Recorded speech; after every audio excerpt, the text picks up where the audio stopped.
Welcome to this edition of World Today. I'm Geeta Mohan. Now, amid pro-Palestinian protests in Washington, D.C., Israeli Prime Minister Benjamin Netanyahu was on a 3-day visit to the United States of America.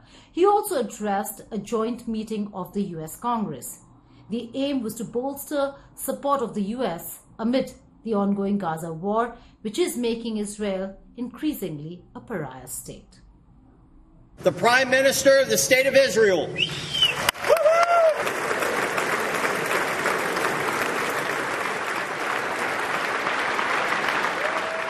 In a historic fourth address to a joint session of the U.S. Congress, Israeli Prime Minister Benjamin Netanyahu outlined his vision for a demilitarized and de-radicalized Gaza amid growing criticism of Israel's military response to Hamas's October 7 attack. The day after we defeat Hamas, a new Gaza can emerge. My vision for that day is of a demilitarized and de-radicalized Gaza. Israel does not seek to resettle Gaza, but for the foreseeable future, we must retain overriding security control there to prevent the resurgence of terror, to ensure that Gaza never again poses a threat to Israel. Despite protests both inside and outside Capitol Hill, Netanyahu remained resolute in his defense of the ongoing conflict, which has resulted in the deaths of approximately 40,000 Palestinians in Israeli strikes. Palestine! Free, free Palestine! Iran is funding the anti-Israel protests that are going on right now outside this building. Not that many, but they're there, and throughout the city. Well, I have a message for these protesters. When the tyrants of Tehran, who hang gays from cranes and murder women for not covering their hair, are praising, promoting, and funding you, you have officially become Iran's useful idiots. Netanyahu expressed confidence in securing the release of hostages and urged lawmakers to provide military support to expedite the war against Hamas.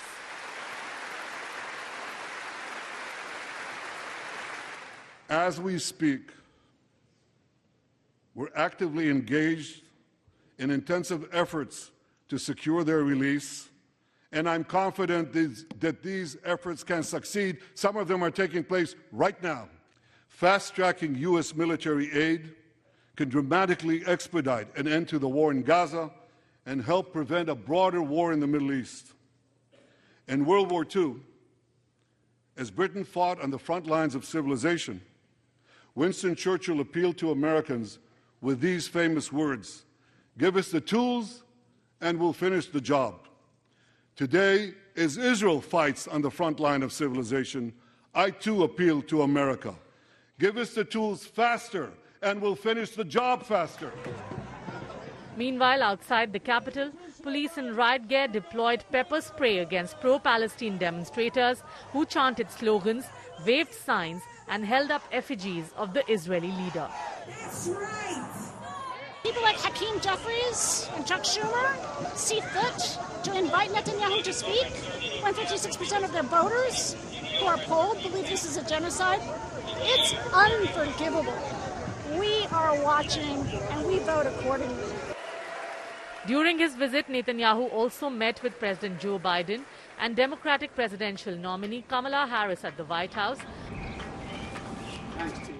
It is time for this war to end, and end in a way where Israel is secure, all the hostages are released, the suffering of Palestinians in Gaza ends, and the Palestinian people can exercise their right to freedom, dignity, and self-determination.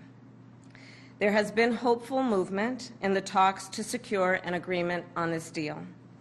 And as I just told Prime Minister Netanyahu, it is time to get this deal done. This visit to the White House marks his first visit since before Donald Trump's departure from office in 2020. The meetings came as the international community awaits the release of loved ones detained in the conflict. With Mahashweta Lala, Bureau Report, India Today. Now, in times of war, here are two peace activists who have come together, an Israeli and a Palestinian. They were in Washington, D.C.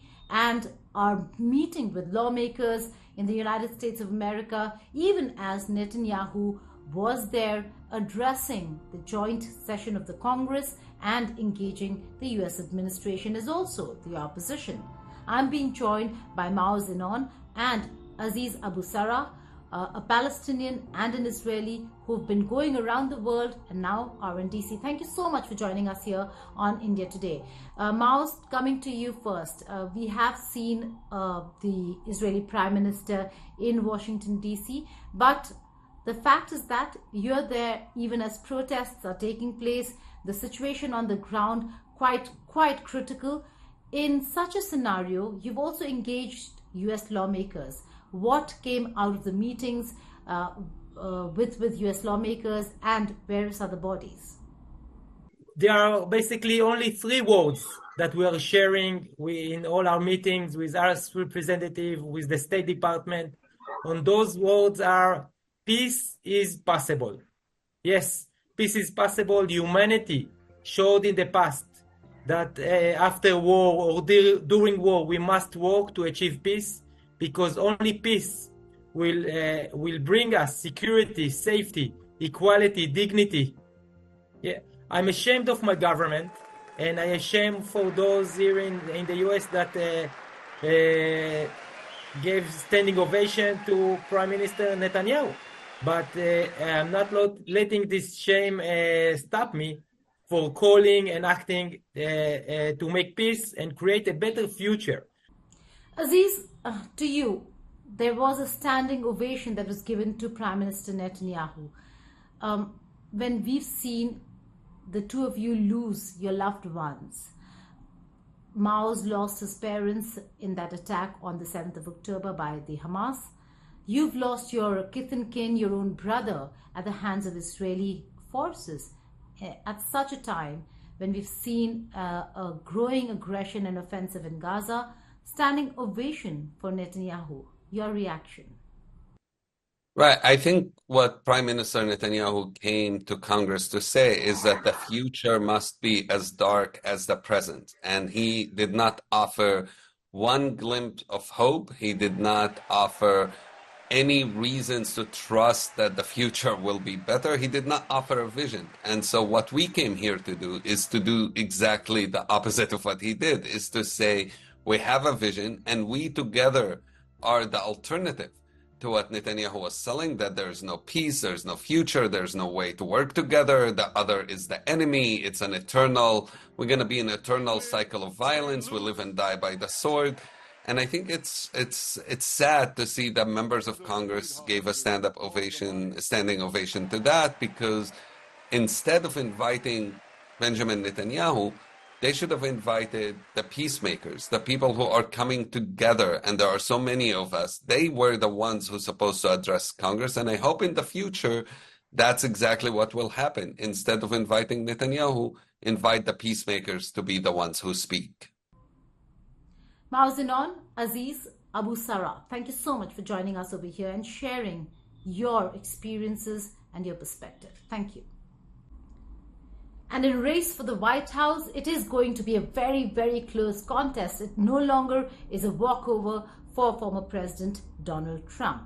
The recent polls show Democratic nominee Kamala Harris 2 points ahead of the Republican nominee, that is President Trump, which clearly means that this is going to be a tough contest. Here is a report. Recent polls from Reuters, Ipsos and the New York Times Siena College shows a highly competitive race between Vice President Kamala Harris and former President Donald Trump for the 2024 US presidential election. With President Joe Biden's exit from the race and Harris securing the Democratic nomination, the dynamics of the campaign have shifted significantly. In the Reuters Ipsos poll conducted shortly after Biden's withdrawal and the Republican National Convention, Harris leads Trump by 2 points, 44% to 42%. This margin falls within the 3 percentage point margin of error. indicating a close contest. The poll also highlights a shift from the previous week when Biden trailed Trump by 2 points. The poll underscores the rationale behind Biden's decision to drop out and for Harris to take his place on the Democratic ticket. Notably, 56% of registered voters view Harris as mentally sharp compared to 49% for Trump and only 22% for Biden. A new poll from the New York Times and Siena College shows Trump leading Harris by 1 point, 48% to 47% among likely voters, with a margin of sampling error of 3.4 percentage points. Among registered voters, Harris has 46% support compared to Trump's 48%, with a 3.3 percentage point margin of error. This poll also marks a significant change for Democrats, as Biden previously trailed Trump by 6 points. Harris is particularly strong among voters under 45, leading by 10 percentage points. However, Trump and Harris are tied on the question of who could unify the country, with Harris leading on temperament and Trump seen as a stronger leader.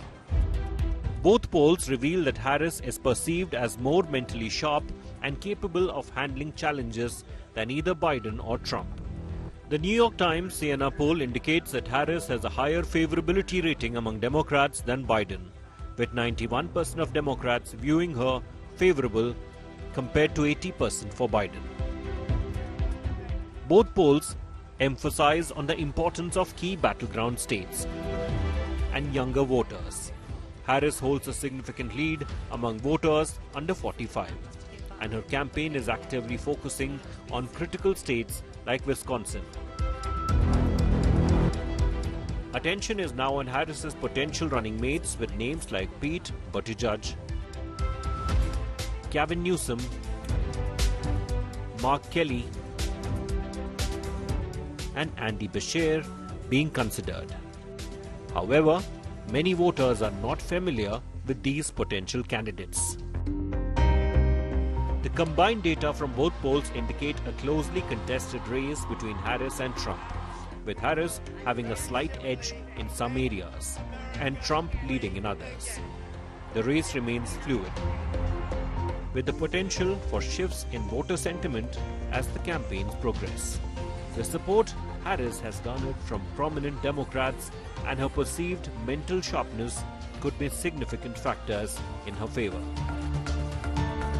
while Trump's established base and leadership perception remain strong points for his campaign. Bureau Report, India Today. With President Joe Biden passing the baton of the upcoming presidential race to Kamala Harris, she now faces a new challenge: to counter the attacks targeting her gender. This was a tactic that was employed even when Hillary Clinton was running for president. But will Kamala Harris be able to overcome these challenges of gender and race bias and become the 47th President of the United States of America? Here is a report. At a rally in Charlotte, North Carolina, Trump labeled Harris as his new victim to defeat, accusing her of misleading the public about Biden's capability to run for a second term. He disparaged her as the most incompetent and far-left vice president in American history and repeatedly mispronounced her name. Trump's criticisms of Harris focused on her stances on abortion and immigration, called her a radical left lunatic. So now we have a new victim to defeat. Lion Kamala Harris, Lion, L-Y-I-N apostrophe. The most incompetent and far-left vice president in American history. By the way, they did a poll. She was rated the worst vice president in history. I've never seen that poll before, but that's the poll. Donald Trump has a well-documented history of using gender and race-based attacks against his political opponents. You're telling the enemy everything you want to do. No, we're not. See, you're telling In the enemy 2016, everything you want he to do. accused Hillary Clinton of playing the woman card, questioning her qualifications and mocking her voice.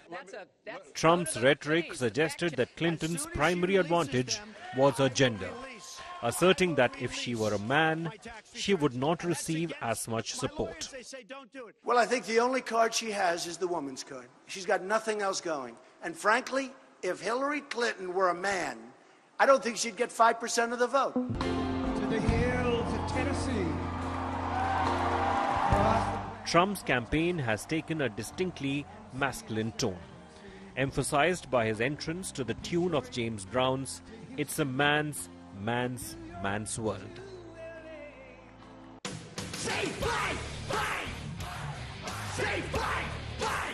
His rally featured a testosterone-charged lineup including Kid Rock, Hulk Hogan and Dana White of the Ultimate Fighting Championship, reinforcing a combative, male-dominated image. And that is to elect By selecting J.D. Vance, who advocates for a national abortion ban, as his running mate, Trump signaled his confidence in his base's support, prioritizing it over broadening his appeal to more moderate voters, particularly women concerned about bodily autonomy.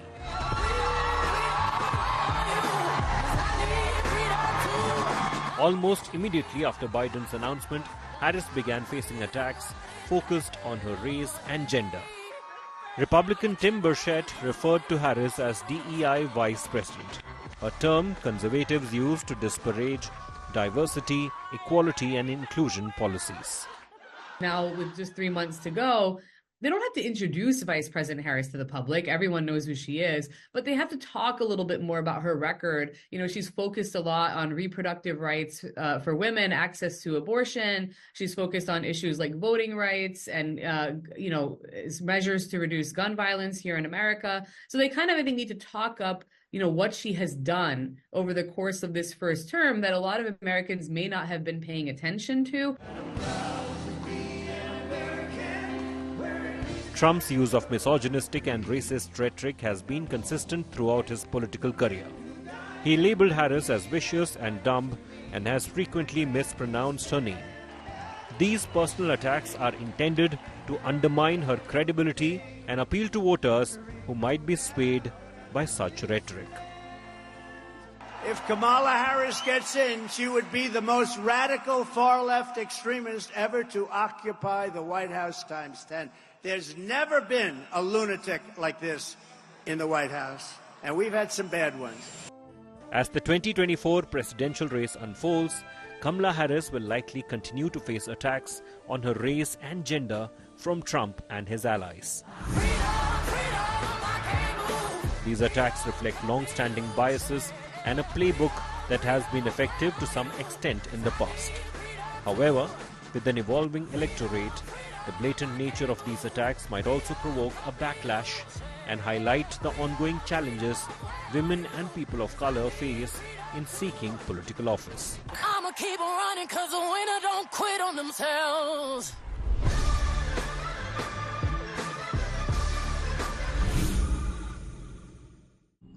Republican nominee Donald Trump now has a new target, U.S. Vice President Kamala Harris. In his first campaign rally after Joe Biden withdrew from the presidential race, he called Harris a lunatic.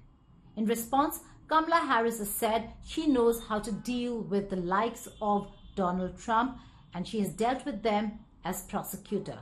Here is a look at the war of words. I wouldn't have picked Vice President Trump to be The war of words is full on in the race for White House. In the first week since US President Joe Biden dropped out of the re-election bid and endorsed his Vice President Kamala Harris instead, she is the target now for the Republican nominee. If Kamala Harris gets in, she would be the most radical far-left extremist ever to occupy the White House times 10.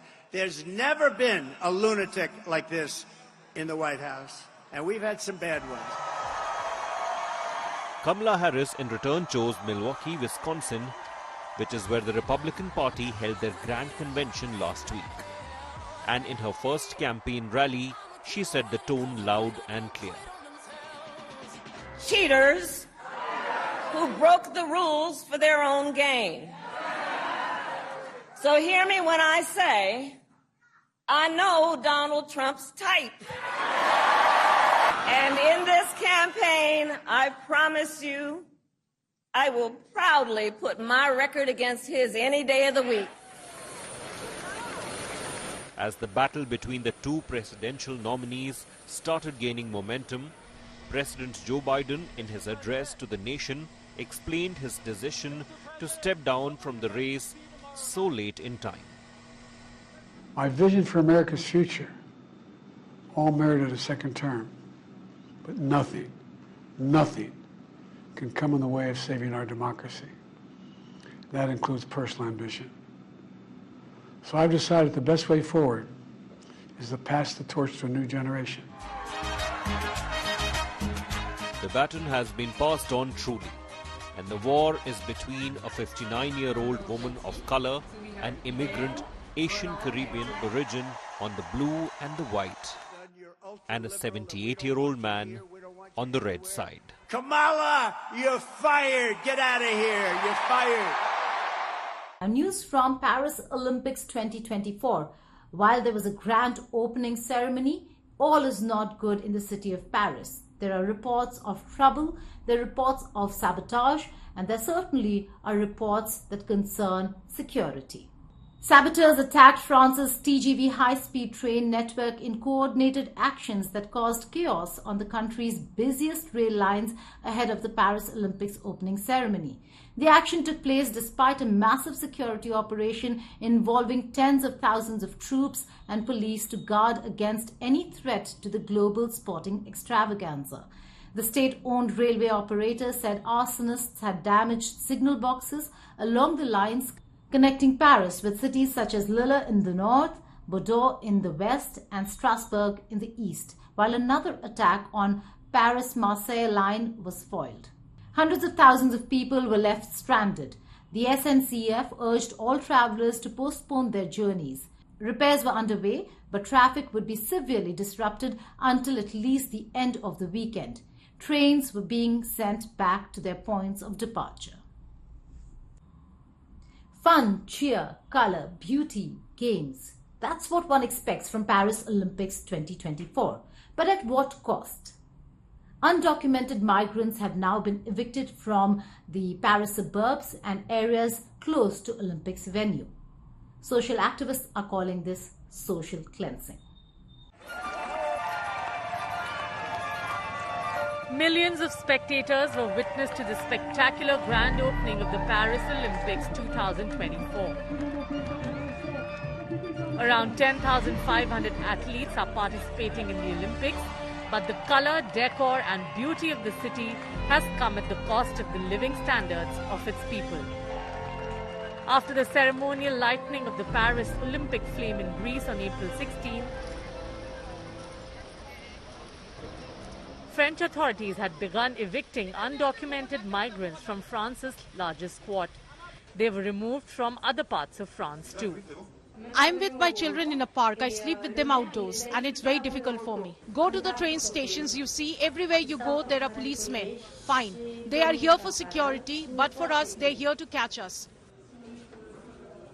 The evictions since 2023 are seen as targeting the homeless and the vulnerable and have been termed by human rights activists as social cleansing.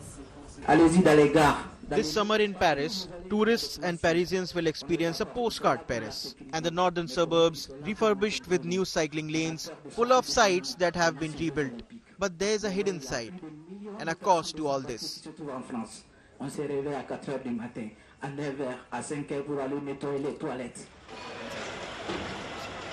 The clearing up of squats was facilitated by a new law passed in 2023 that also imposes large fines and prison sentences for illegal occupation in France.